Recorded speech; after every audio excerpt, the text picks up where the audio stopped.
My days working, taking care of my little ones can be a lot. I checked out care.com and it was so easy for me to find local, experienced, and background check sitters. Finding our babysitter was way more affordable than I thought. Care.com makes it super easy. Search for qualified candidates. You can view their profiles, read reviews and ratings, check their availability, send messages directly, and get the help that you need. Care.com should be every person's go-to. I'm Tim Fitzgerald at GoPowerCat.com. And I'm Scott Jason with Fog.net. This is a replay of WIBW's TV show, The Drive. Here's this week's episode on the 24/7 Sports Podcast Network.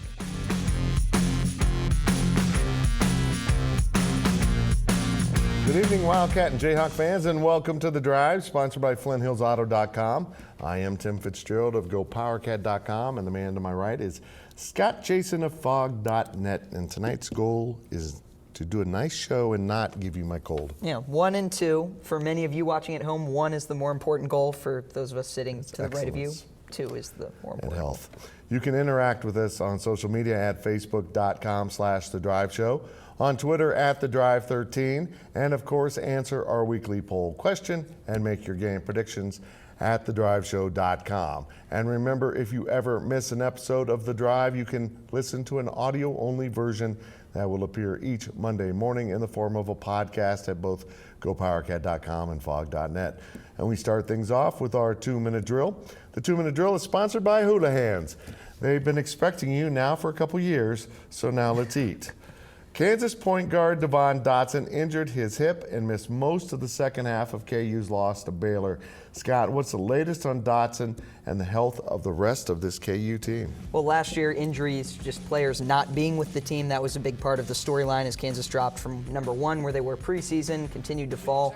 Health of this team is in question now. It starts with Devon Dotson. Now, where we're situated on the court, being able to cover these games, I actually happened to be right by Devon Dotson when he first started grabbing at his hip, and it was late in the first half. He actually returned for the second half, played all of like one play. I think he touched the ball 30 seconds into the game and then, went out of the game, went back to the locker room to get checked for a hip pointer. But he was wearing a look of anguish. He was grabbing at it, and you could tell something was wrong late in the first half when he stayed in the game for one possession on offense, one possession on defense. They checked him at halftime. He got a little treatment.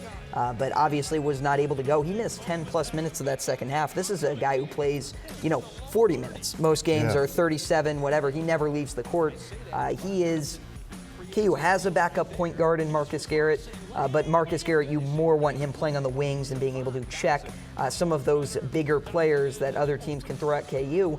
Now, the problem in this game was that Marcus Garrett became the kind of de facto point guard and the guy you couldn't take off the floor. And for a while, it was working. KU pulled within 5 in the second half. But Garrett, people may not remember, he's also dealing with not 1, but 2 ankle injuries. He had the worst ankle injury at Villanova that caused him to miss the entire second half of the game. I believe that was a right ankle injury. Then he injures the left ankle stepping on Udoka Azubuike's foot, just kind of a freak incident at Iowa State. And after the game, I asked him about injuries. He didn't want to talk about injuries. He said, I'm not going to make excuses. Injuries are not an excuse. But finally, after asking him a few questions, he did acknowledge that he's not only feeling that left injury, which he re-aggravated on Saturday, he's also feeling the right ankle injury too. So the health of that KU point guard position, Devon Dotson, Marcus Garrett, your best defender and your leading scorer, right now that's in question. They need to get healthy in a hurry. I think that was Bill Self's thought after the game. I think it's why he wasn't too mad after this one either. Now, if I know all of my anatomy, that's all of his ankles, right? Yeah, there are no ankles left. No healthy ankles left. None. Okay, So I just had to check. I'm real bright. Well, Kansas State fell to 0-3 in the Big 12 with a 64-50 loss at Texas on Saturday night. Fitz, why are the Wildcats playing like the worst team in the Big 12 right now? Maybe because they are the worst team in the Big 12. They shouldn't be, though. That's what's probably frustrating to K-State fans. This team just isn't gelling together. They played fairly well in the first half, and then they fell behind by as much as 20 points in the second half. The final score actually looks better than it was, as Kansas State was completely dysfunctional for most of that second half of that ball game down in Austin. And I tell you what, this team has got some big problems. They just can't score well enough to keep up with anyone. They defend extremely well, but when you're only scoring about 50 points a game, you're going to lose unless you play incredible defense, and they had some defensive breakdowns early in that second half. It's really a frustrating thing to watch is they can't shoot it well from the outside, and they don't have an inside presence. I don't know if you know basketball, that pretty much leaves you with very little that you can score with. This team just isn't very good. It probably is the worst team in the Big 12, and we're going to cover what they need to do heading down the road. But the serious problem here for Kansas State is they're not just 0-3. They have played 3 teams that were expected to be in the lower half of the Big 12 standings with them. They haven't even gotten into what you might say is the Big 4, the 4 best teams as people might perceive them. They will do that this week by playing both Texas Tech and West Virginia and Manhattan, and unless they go through a drastic change of personality, they're going to leave that 0-5, including 3 home losses. But things can change quickly in this conference. We'll see. They do have some good players. They have some good young players. But right now, Scott, this is the worst team in the Big 12, and it's hard to stomach for K-State fans. Yeah, I think offensively, when I look at them, obviously not as close as you are, but I've just seen the challenges they've gone through. If you look at Ken Pom, the points per possession on offense, basically their offensive efficiency, they ranked outside the top 180 in the nation going into Big 12 play. That was like 80 worse than the next closest team in the Big 12.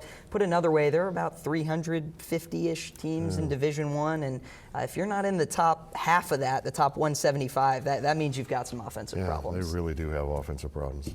Well, the Kansas City Chiefs did not have offensive problems. They fell behind 24-0 in their AFC playoff game with the Houston Texans Sunday at Arrowhead. Then they scored 28 points in the second quarter to take the lead and rolled to a victory. Fitz, how'd they do it? They scored points. This was the strangest game I've ever seen, and if I understood Mitch Holthus correctly, it's the first time in NFL history that a playoff team has fallen behind by 20 and won by 20 or more. And that's exactly what the Chiefs did. They gave up 3 quick touchdowns, including off a blocked punt. They just looked miserable in that first quarter and early in the second quarter. In what I think was a key decision, the Texans had a 4th and short and elected to kick a field goal. I would have gone for it and tried to get the knockout punch, but then lo and behold, what do you know? Kansas City got a nice kickoff return, and you saw the momentum shift. Yeah. And I've never seen the momentum shift so sharply in a game than this one. Kansas City, Scott, scored on 8 straight possessions, including 7 straight touchdowns. And then their last possession, they kicked the field goal to make it 51-31, outscoring the Texans 51-7 after that fast start. It was incredible. Imagine scoring 8 straight possessions in basketball, and if you want to say 7 threes to be your touch. I mean, just an absolutely ridiculous output. And look, the Chiefs were never as bad as they looked at the beginning of the game, because before that, I believe the blocked punt, you had a Travis Kelce drop. He's obviously playing hurt, and then rebounded to have a really nice game. You had the Tyreek Hill, muffed punt where he puts the ball at the 5-yard line. These are 2 situations where the Chiefs give up touchdowns that aren't touchdowns you're going to have scored against you in the average game. They're kind of freak circumstances, but you mentioned it. The 4th down where Bill O'Brien, I believe, called a timeout and then ended up kicking the field goal. Could have used that timeout for a challenge later in the half. And then, man, that fake punt decision, that was a bit of a head scratcher. And it's bizarre. Look, we're still a ways away from teams being able to take the Harbaugh approach of going for it aggressively and really not getting killed for it. But I've always said this. When you want to do one of those, when you want to punt and coaches will send their quarterback in to kind of catch them off guard and pooch punt or whatever, I always ask the question, why wouldn't you just send your punter? And that's literally his one job. I say it on the same side on the other end. If you want to go for it 4th and 4, you want to be aggressive, you have Deshaun Watson as your quarterback, maybe just throw him in the game and try it. It was amazing to watch this happen. Amazing. Crazy comeback. I was ready to take up knitting. And luckily the Chiefs got going and I didn't have to learn how to knit. I'm sure knitting is fine. We could have used that. I know. I could have used it to make a scarf, a nice scarf. Now a quick look at your poll question results. Poll questions are brought to you by Film at 11, your Go Fast, Look Good, Play Hard custom shop. Well, last week's question was, Tom Brady said after Saturday's loss to Tennessee, his hope is to continue playing. How much longer will his career extend? We look at what you guys said. A, he is done playing 30%. 1 more year, 40%. 2 more years, 20%. 3 or more of you think he will be playing into his 70s. He's 70s. Yeah. He's much older than I thought he was. What do you think he'll do? One more year? I think he's got 2 in him. You got 2? I think he'll go 1 more year. He'll play for someone else next season and realize, oh, I'm no good in this system. And here is this week's questions. After wins at Texas Tech and at Kansas, is Baylor the best team in the Big 12? Your choices are A, yes, B, no, C, go Chiefs. I don't know why I put that in there. I think I had Chiefs on my mind. Vote at thedriveshow.com. You think you had Chiefs on your mind, writing go Chiefs. Well, that will do it for this half of the 2-minute drill, but we will be right back with more on KU and K-State on The Drive.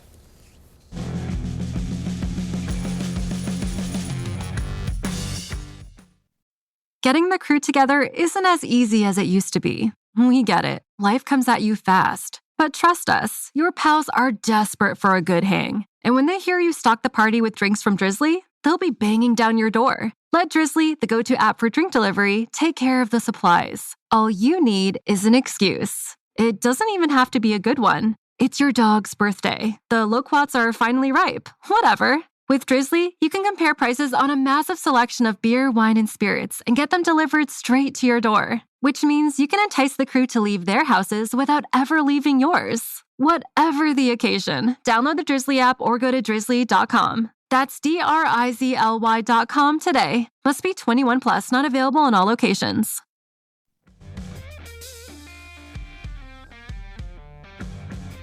Welcome back to The Drive as we continue our weekly 2-minute drill. The 2-minute drill is sponsored by Hula Hands. They've been expecting you. Now let's eat. Well, the Jayhawks trailed by double figures for a good portion of Saturday's game against Baylor. Scott, did Baylor expose anything in terms of a blueprint to defeat these Jayhawks? Well, look, I think the easy thing to say would be, well, look, Kansas had 2 very important players banged up. That's, as much of a reason as any, but I don't think that's the case. I actually think Baylor did things that are not only impressive but replicable when you talk about the way they defended the Jayhawks, how they stuck a player back kind of like a free safety for when the Jayhawks threw passes over the top. They fronted Udoka Azubuike in the post, meaning they stood in front of him, and again, make you throw that ball over the top and then have that player ranging back to kind of knock it away. And look, the Jayhawks at times this year have been very poor passing the ball, and that's across the board. That's Devon Dotson. At sometimes Marcus Garrett, although I think he's this team's best passer. At times Ochai Agbaji, and there was one sequence where Doak is wide open in the paint. He probably has a good 6 feet of space on the guy. Ochai Agbaji throws the pass up, and it hits off the backboard. It's a turnover, and it was those kind of plays that really hurt that Jayhawk offense. Now, KU is not a perfect team by any measure. I think one area you look to is shooting. Isaiah Moss, who scored 1,000 career points, he reached that, obviously only like 110 at KU, but he hit that mark with 10 points in the first half. He made 4 of his first 5 shots, and then he got a little hesitant. He missed a few looks. I think he finished 5 of 12 from the field, and that's a guy you're relying on to give you floor spacing and shooting. So when he's not hitting and the Jayhawks are only hitting, I think they only had 4 or so 3-point shots, now all of a sudden you need to be that much more efficient inside, and they haven't had that. So I think KU has problems shooting at times. I think KU definitely has problems passing at times. Look, the defenses, they're one of the best defenses in the nation. Any ranking site, metrics you look at will tell you that. But hey, when the offense isn't working and you're letting the other team get some points in transition, now you have to be that much better on that end. I think KU had some problems. Yeah, once in a while a team will come into Allen Fieldhouse and have a big game, and they'll look really good and play really efficiently and win. And they'll have, and I don't want to say fluky, but you can't replicate it the next week.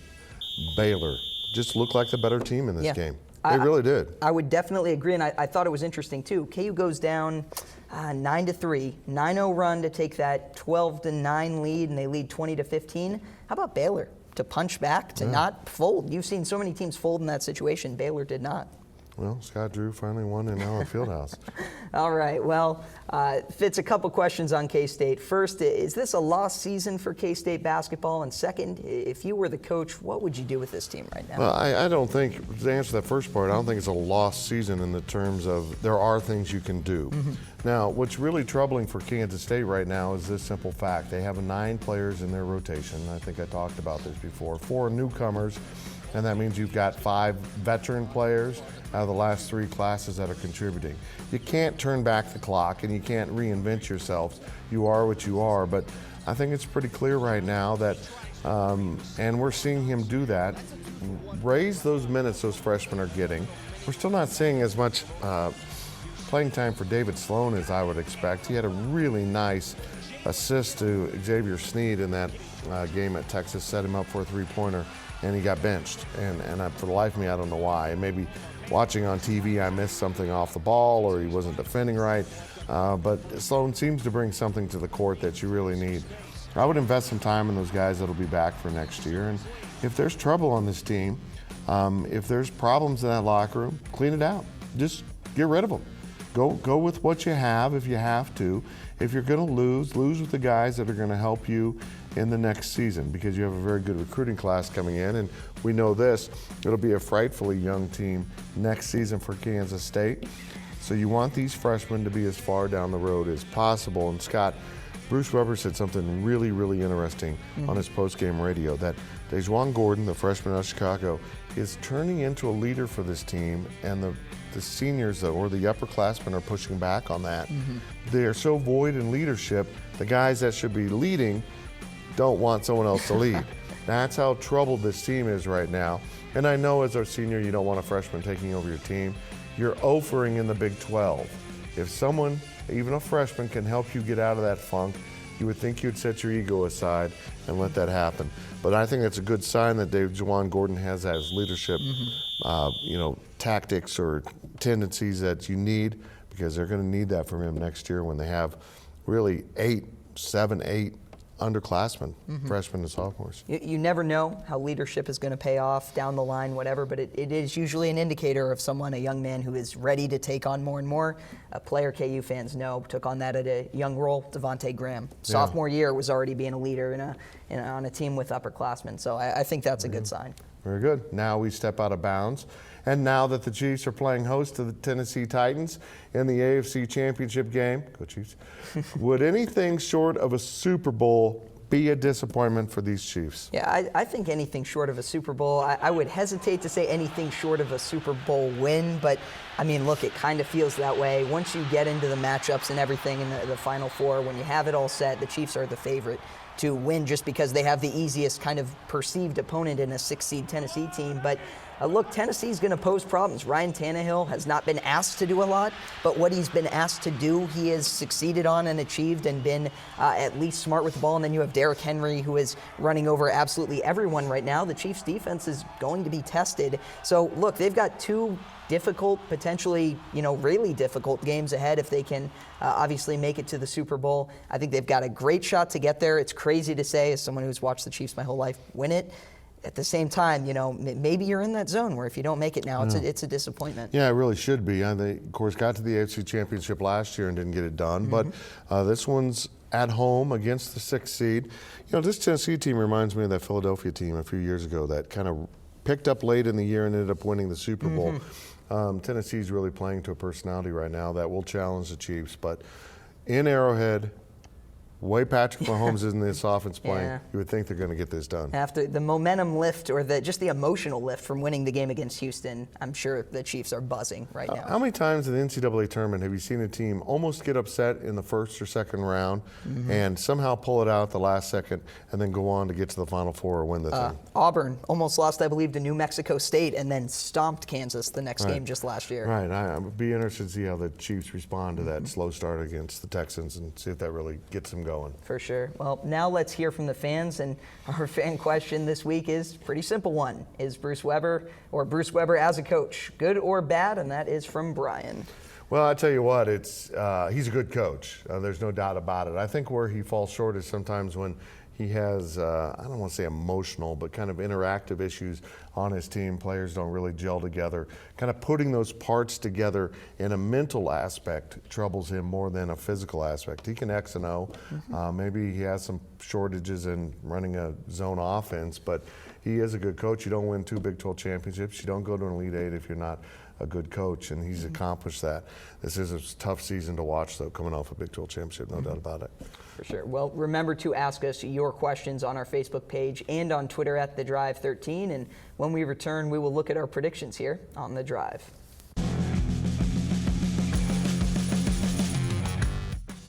Imagine the softest sheets you've ever felt. Now imagine them getting even softer over time. I'm here to tell you about Boll & Branch and how you can discover this new level of softness with their iconic sheets. In a recent customer survey, 96% responded that Boll & Branch sheets get softer with every wash. They source the rarest 100% organic cotton for an incredible softness to start. Then they skip the toxins and harsh chemicals for a natural feel unlike anything else, and it all comes together with their signature weave. This special design feels buttery, breathable, and unlocks new levels of softness with every wash, and they stand behind their promise of softness. With their 30-night guarantee, you can wash, style, and sleep in their sheets for an entire month. If during the 30 nights you don't love your sheets or feel them getting softer and softer, you can send them right back. No questions asked. So head to bollandbranch.com for 15% off your first order with code Odyssey. That's BOLL and branch.com. Exclusions apply. See site for details.